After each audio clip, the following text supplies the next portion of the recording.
మిత్రులారా, ఇవాళ తెలంగాణ రాష్ట్రంలో ఇంత పెద్ద ఎత్తున యువజన కాంగ్రెస్ నాయకులు, యువజన కాంగ్రెస్ కార్యకర్తలు, యువజన కాంగ్రెస్ సిపాయిలందరూ కూడా పెద్ద ఎత్తున తెలంగాణ రాష్ట్రంలో హైదరాబాద్ నడిబొట్టున ఇందిరాపార్క్ మహాధర్నాలో నిర్వహిస్తున్న ఈ కార్యక్రమానికి వేలాదిగా విచ్చేసినటువంటి నా యువజన కాంగ్రెస్ నాయకులందరికీ కూడా పేరు పేరున అభినందనలు తెలియజేసుకుంటున్నాను. ప్రియమైన యువజన కాంగ్రెస్ నాయకులారా, మనమందరం ఇక్కడికి అందరికీ చేరుకోవడానికి కారణం ఏంటంటే, ఈ భారతదేశంలో భారతీయ జనతా పార్టీ మరియు కాంగ్రెస్ పార్టీ అవలంబిస్తున్నటువంటి విదేశీ విధానాల పట్ల, వారికి మనకున్న భావ సారూప్యత పట్ల దాని గురించి మాట్లాడుకోవడానికి ఇక్కడ మనమందరం సమావేశం కావడం జరిగింది. మిత్రులారా, గతంలో కాంగ్రెస్ పార్టీ ప్రభుత్వంలో ఉన్నప్పుడు, ఈ దేశ ప్రధానిగా శ్రీ జవహర్లాల్ నెహ్రూ గారు ఉన్నప్పుడు కానీ, ఇందిరాగాంధీ గారు ఉన్నప్పుడు కానీ, రాజీవ్ గాంధీ గారు ఉన్నప్పుడు కానీ, ఈ విదేశీ వ్యవహారాల విషయంలో కొంత సమతుల్యత పాటిస్తూ రావడం జరిగిందన్న విషయాన్ని మీ అందరికీ గుర్తు చేస్తున్నా. గతంలో కాంగ్రెస్ పార్టీ అధికారంలో ఉన్నప్పుడు అటు చైనాతో కానీ, అటు రష్యాతో కానీ, ఇటు గల్ఫ్ కంట్రీస్ తోటి కానీ, సోవియట్ యూనియన్ తోటి కానీ అనేక మంది విదేశాలతోటి సత్సంబంధాలు కొనసాగిస్తూ విదేశీ వ్యవహారాల విషయంలో సత్సంబంధాలు, సమతుల్యతను పాటించిన విషయాన్ని ఇక్కడ వచ్చిన యువజన కాంగ్రెస్ మిత్రులందరికీ గుర్తు చేస్తున్న ఈ సందర్భంగా. మిత్రులారా, ఇవాళ దేశంలో ఒక సమస్య ఏర్పడింది.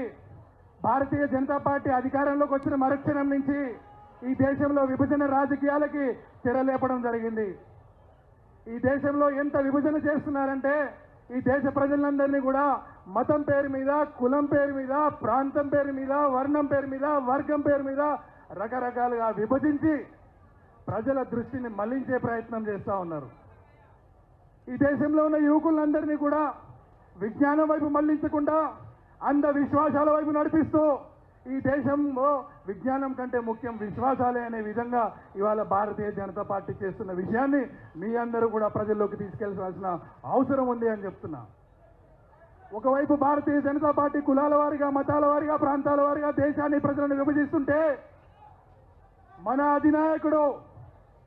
అధినాయకుడు గౌరవనీయులు రాహుల్ గాంధీ గారు ఈ భారతదేశంలో భారత్ జోడో యాత్ర పేరుతో కాశ్మీర్ నుంచి కన్యాకుమారి వరకు 4000 కిలోమీటర్ల పాదయాత్ర చేస్తూ ఈ దేశంలో ఉన్నటువంటి పేద మధ్యతరగతి కుటుంబాలను, పేద ప్రజలను పలకరిస్తూ ఈ దేశ సమగ్రతను, ఈ దేశ సమైక్యతను కాపాడడానికి మన నాయకుడు ముందుకొచ్చిన విషయాన్ని మీ అందరికీ ఈ సందర్భంగా గుర్తు చేస్తున్నాను. మిత్రులారా, మరి రాహుల్ గాంధీ గారి ఆశయాల మేరకు ఈ దేశంలో ఉన్న ప్రజలందరూ కూడా, ఈ దేశంలో పేద మధ్యతరగతి కుటుంబాలు కూడా అందరూ బాగుండాలి అంటే మనమందరం కూడా ఇవాళ ఈ దేశంలో కేంద్ర ప్రభుత్వమైనటువంటి బీజేపీ అవలంబిస్తున్న ప్రతి చర్యను అడుగడుగున అడ్డుకుంటూ పోరాడుతూనే ఉండాలి అని చెప్పి సందర్భంగా తెలియజేస్తున్నాను.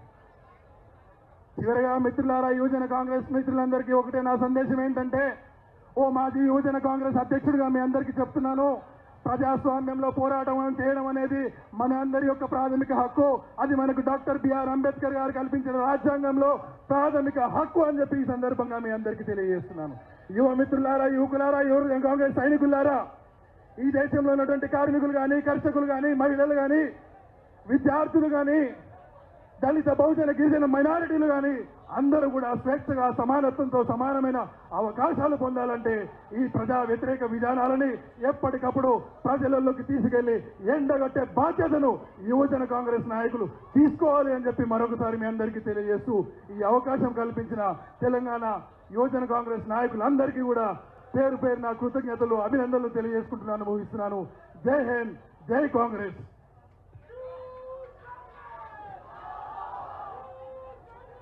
థ్యాంక్ యూ అన్న.